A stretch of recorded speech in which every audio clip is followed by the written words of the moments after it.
আসসালামু আলাইকুম। আজ আবার আপনাদের মাঝে আরেকটি ব্লগ শেয়ার করছি। তো আজকে হচ্ছে জানুয়ারি 14 তারিখ। তো বেশ কিছুদিন বাবার বাড়ি থাকা হয়েছে, প্রায় 14 দিন থাকা হয়েছে। তো আজকে হচ্ছে পুরান ঢাকার একটি ঐতিহ্য উৎসব হচ্ছে সাকরাইন ঘুড়ি ওড়ানোর উৎসব। তো আমরা হচ্ছে বাবার বাড়ি থেকে বড় বোনের বাসায় যাচ্ছি সূত্রাপুর। তো সেখান থেকে হচ্ছে আজকে হচ্ছে শ্বশুরবাড়ি চলে যাব। তো ব্যাগ ট্যাগ নিয়ে ভাতিজিকে নিয়ে আমরা হচ্ছে রওনা দিলাম। এই তো বাসা থেকে বের হচ্ছি। অনেক দিন থাকার পর মনটা ভীষণ খারাপ হয়েছে। তো বড় ছেলে তো কান্নাকাটি করছে নানুর বাসায় অনেক দিন থাকার পর। আসলে বেশ কিছুদিন থাকলে আর কি যা হয়, এবার একটু বেশি থাকা হয়েছে।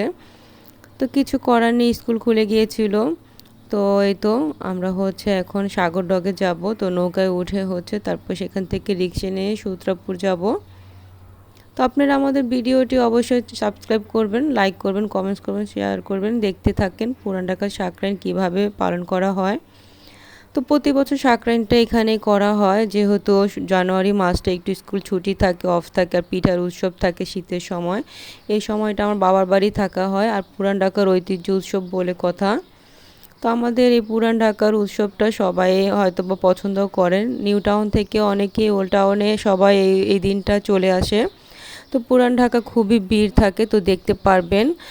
এবার হয়তো বা একটু কম করা হবে, আগের মতো হয়তো উদযাপনটা খুব কম করা হবে, কারণ দেশের পরিস্থিতি আগের মতো নেই। তো দেখতে পাচ্ছেন নদী পার হচ্ছি, বুড়িগঙ্গা নদী পার হচ্ছি। তো সাগরডগের থেকে আমরা হচ্ছে ফরাজগঞ্জের ঘাটে যাব।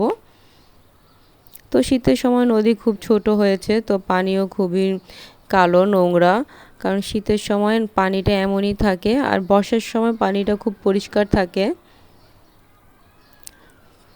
তো অনেক দিন থাকার পর আমারও খুব মনটা খারাপ লাগছে, তখন বড় ছেলে তো খুবই মনটা খারাপ। তারপর সব বোনেরা আমরা একসাথে হব বড় বোনের বাসায়। তো সেখানে রান্না বান্না করে খাওয়া দাওয়া করে তারপর সবাই আমরা সকাল থেকে নিয়ে রাত পর্যন্ত সাকরাইনি উৎসব পালন করব। তো দেখতে থাকুন সবাই পুরান ঢাকা সাকরাইনি উৎসব কিভাবে পালন করা হয়। তো এই তো ফরাজগঞ্জের ঘাটের থেকে আমরা হচ্ছে সূত্রাপুরের দিকে যাচ্ছি। তো সেখান থেকে হচ্ছে আমরা বড় বোনের বাসায় নামবো। তো আমার বোন আরেক বোন আসবে সায়দাবাদ থেকে। এই তো সূত্রাপুর বাজার পার হচ্ছে। তো আমার বোন হচ্ছে সূত্রাপুর বাজারের পাশে হচ্ছে, পরে হচ্ছে একরামপুর মোড়। তো একরামপুর মোড়ে থাকে আমার বড় বোন। আসলে অনেক দিন থাকা হয়েছে।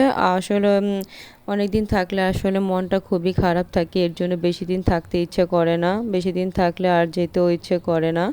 তো আমার হাজব্যান্ডও সাকরাইন উৎসবের জন্য ফ্রেন্ডদের নিয়ে আসবে। তো এই ফাঁকে আমিও চলে যাব, কারণ কাজের ফাঁকে আসা হয় না, খুব ক্লান্ত লাগে উত্তরা থেকে আসতে। তো আজকে তো প্রচুর ভিড় থাকবে, পুরান ঢাকায় সব মানুষ আসবে, নতুন ঢাকা থেকে সব ছেলে মেয়েরা উদযাপনটা দেখতে আসে।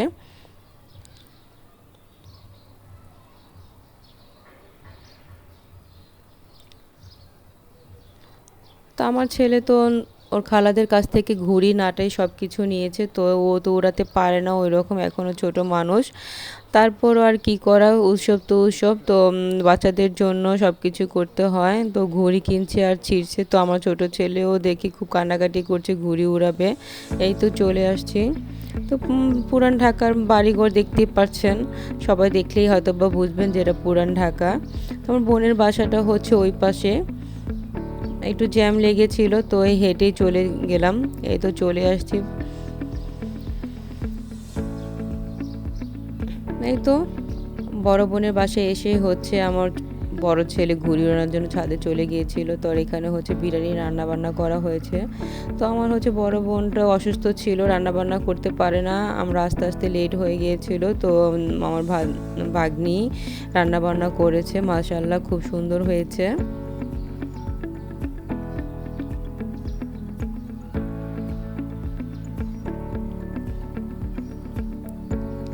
এই তো আমার বড় ভাইয়ের মেয়ে তান্না, ও হচ্ছে ঘুড়ি করে দিচ্ছে।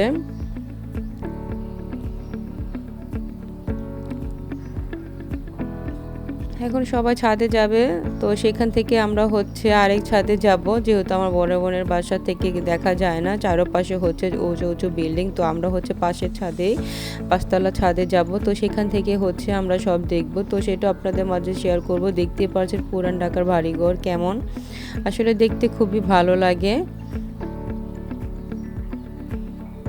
ওই তো দেখতে পাচ্ছেন আমার ছোট ছেলে, কিছুক্ষণ পর ওরা মারামারি লাগবে, যেহেতু আমার ছোট ছেলে কিছু বুঝে না, ঘুড়ি ধরে আর ছিঁড়ে ফেলে।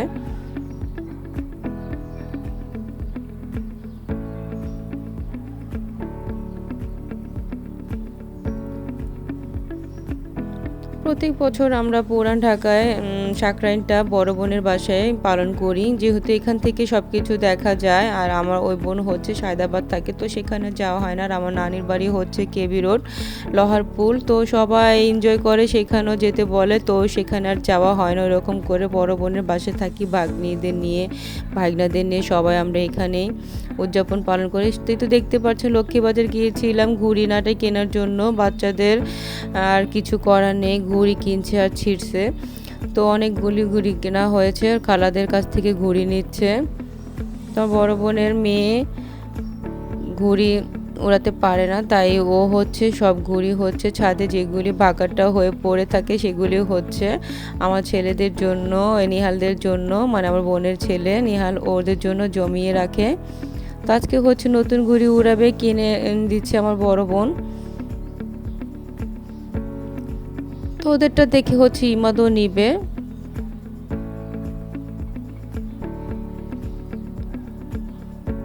তো সবাই তো ঘুড়ি কেনার জন্য ভিড় করে রেখেছে, সবাই হচ্ছে 10টা 15টা করে নিচ্ছে। তো আজকে ঘুড়ি উৎসব, তো ঘুড়ি কেনার জন্য সবাই এখানে আসছে।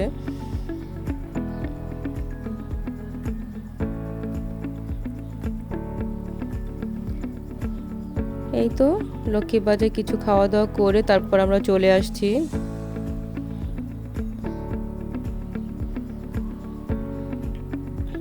এই তো এসে হচ্ছে ঘুড়ি উড়ানো শুরু হয়ে গিয়েছে। তো সকাল থেকে ঘুড়ি উড়ানো শুরু হয়েছে, বিকাল পর্যন্ত ও ছাদেই ছিল। ওই তো দেখতে পাচ্ছেন ইমাদ হচ্ছে ঘুড়ি ছিঁড়ে ফেলেছে, তো কিছু আর করার নেই। আর বড় ছেলে আর ইমাদ হচ্ছে খুব ঝগড়াঝাটি করছে, কান্নাকাটি করছে। এই তো সবাই রাস্তায় হাঁটাহাঁটি করছে, আর কিছু কিছু মানুষ চলেও আসছে। এখন হচ্ছে প্রায় 4টা 4:30টার মতো বাজে। তো কিছুক্ষণ পরেই দেখতে পারবেন শুরু হয়ে যাবে সংক্রান্তির উৎসব। তো বড় বোনের মেয়ে আমরা সবাই হচ্ছে পাশের ছাদে গিয়েছিলাম সেই উঁচু বিল্ডিংটাতে দেখার জন্য। সবার বাড়িতে বাড়িতে উৎসব পালন করছে, ঘুড়ি উড়াচ্ছে, সবার আত্মীয় স্বজন আসছে পাশের বাড়িতে, দেখতে পাচ্ছেন সব বাড়িতে মানুষ ছিল, আর প্রত্যেক ছাদে ছাদে ডিজে লাইটিং করা ছিল। তো এবার হচ্ছে দেশের পরিস্থিতির জন্য সেনাবাহিনীদের হাতে থাকার জন্য হয়তো বা এবার উদযাপনটা খুব কম করা হয়েছে। প্রত্যেক ছাদে লাইটিং করা ছিল ঠিকই, কিন্তু কোনো ছেলে মেয়ে উঠতে পারেনি।